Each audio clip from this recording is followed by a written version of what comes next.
So this is the iPhone XS, Apple's 2018 flagship offering, and on the surface, it might not look like much has changed from the previous 10 model, other than some incremental upgrades and a new color. However, a year and a half later, and with, of course, these incremental upgrades, should you consider spending your hard-earned money on the iPhone XS in 2020?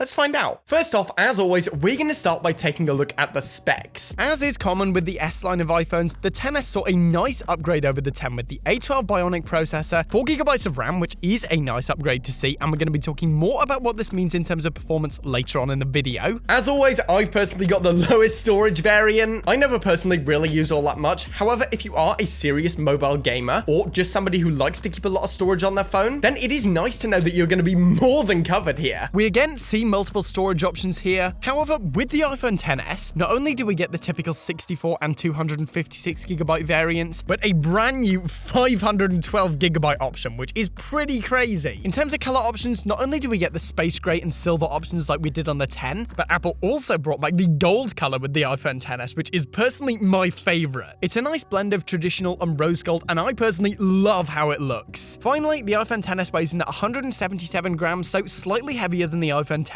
but not by a noticeable amount, and while this does make the iPhone XS on the slightly heavier side, especially for its size, I've never personally had any issues with it. As for the specs, other than the screen and the battery life, which both get their individual segments later on, that's it. I personally think these specs are pretty decent compared to iPhones today. I mean, the highest end available iPhone at the moment still has 4GB of RAM. But again, as always, we're going to be talking more about how this phone actually performs later on in the video. For now though, let's talk build quality. This is a 10 style iPhone, so obviously it's covered in glass. And as always, well, this does make it look and feel awesome, as well as with iOS 14 and that back tab, which I've personally set to skip forward and skip back with my music, and that's pretty cool. But also, as usual, this does add a layer of breakability to the phone. It also adds to the weight, along with that gold stainless steel bezel that wraps around the phone that I personally think looks and feels absolutely awesome. I love how it looks with that shiny gold look. Honestly, when I first switched to an iPhone with that stainless steel bezel, I wasn't immediately sold on it. But now I personally think they're great. The iPhone XS also saw an improvement over the 10 with the water resistance rating, with the XS now being rated at IP68 versus the old IP67. Basically, this means that it can survive in a deeper level of water for that same 30 minutes. Apple claimed 2 meters, however, the IP68 rating is actually for 1.5 meters, but regardless, it's still a nice improvement to see. All in all, the iPhone XS feels as premium as ever, but still, because of this, it does have a couple of breakpoints, so unless you are very careful,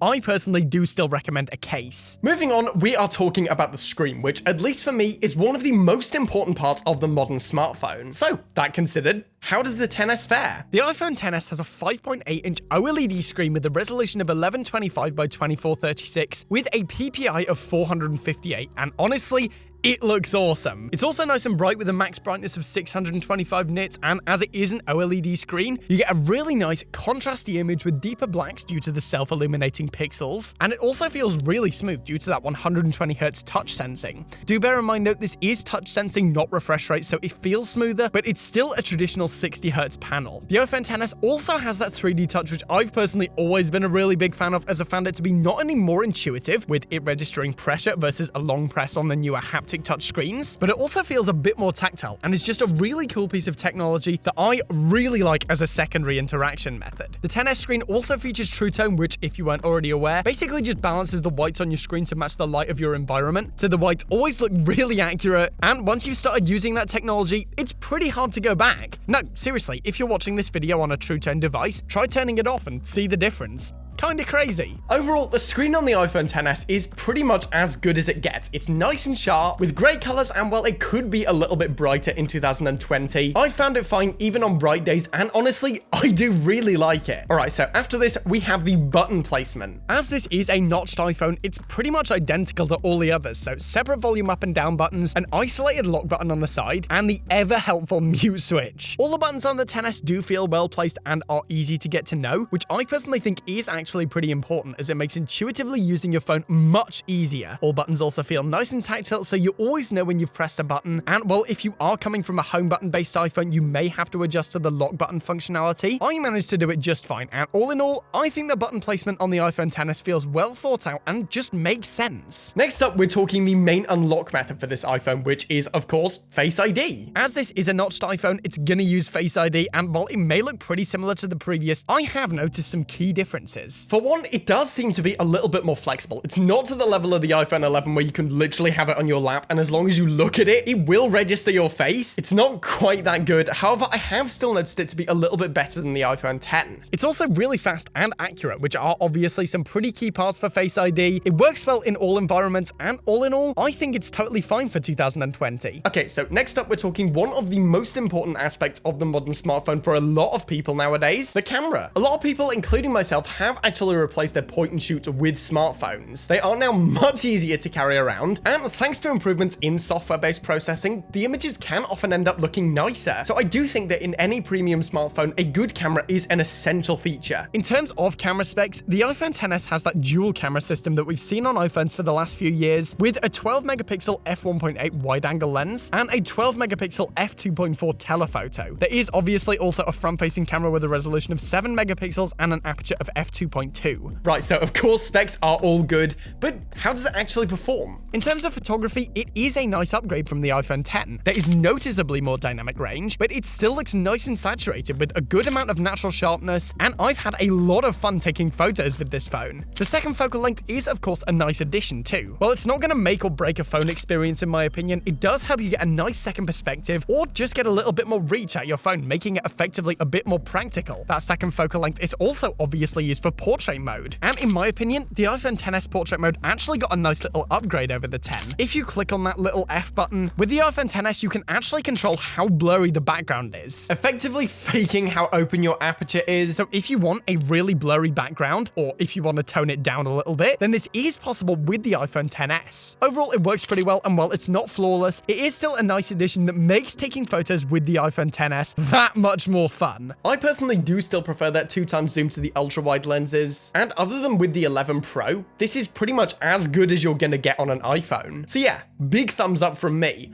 But how's the video? With the iPhone XS, you get that 4K recording at up to 60 FPS, which is always nice to see. And again, we are seeing more dynamic range here, as well as slightly better color and better stabilization. You also get 240 FPS slow motion at 1080p, which as usual doesn't look that great, but it can still be pretty fun. As usual, the 120 FPS does look slightly better, so I do recommend that if you want quality slow motion. But overall, video quality on the iPhone XS is pretty good. All in all, I think the camera on the iPhone XS is really good. And it's a lot of fun to take photos with this phone. While you do miss out on some of the newer features like night mode, you may still be able to correct this with an app like Neural Cam, which I did a video on up there. So still in 2020, I'd say the camera on this thing is pretty fantastic. Right, so moving on, we have probably the most important aspect of any smartphone, OS and app performance, because if it doesn't have that, not really much point. I've currently got iOS 14 on this iPhone, and seeing as this is only the second year into the iPhone XS's support cycle, it's not going anywhere anytime soon. iOS 14 works like a charm on this phone, performance is snappy, scrolling through the OS feels nice and smooth, and all the new features work great. In terms of actual performance, watching videos on the iPhone XS is honestly a pleasure. Playback is great, and tied in with that phenomenal screen, you get a great viewing experience. In terms of gaming performance, the A12 processor and that 4GB of RAM not only ensure that it works great now, but also that it's likely to, provided iOS 14 takes advantage of those specs, stay performing well for a pretty long time. Gaming is nice and smooth, and all in all, this phone actually still performs really well. In terms of speakers, the iPhone XS actually got a pretty nice upgrade. While they do still have that same stereo technology that the iPhone X has, which essentially just uses the top and bottom speaker in conjunction to effectively make the sound seem wider and louder, the iPhone XS actually goes past that. It also seems to have made some improvements in terms of volume, reaching louder volumes than the 10, and this is always nice to see. Again, while I don't think the audio from the XS is perfect, far from it in fact, you're still not going to be getting those deep basses or high volumes that you're going to get on good speakers or headphones for the most part, so casual listening, it actually sounds pretty good, even in 2020. And as far as onboard speakers go, they're actually pretty good. Okay, so appropriately last, we have the battery life. The XS actually has a marginally lower battery size than the original 10, putting in at 2,658 mAh versus 2,716 mAh.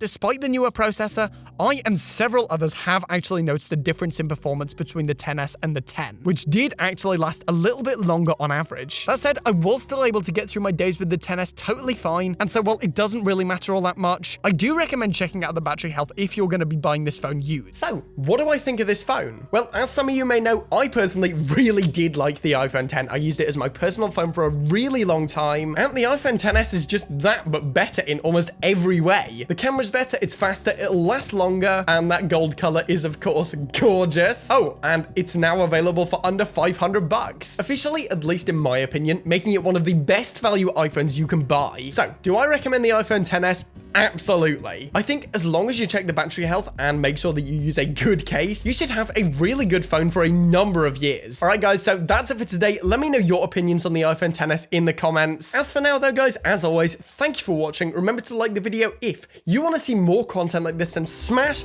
that subscribe button. I'm done for now, and I will see you guys in the next one.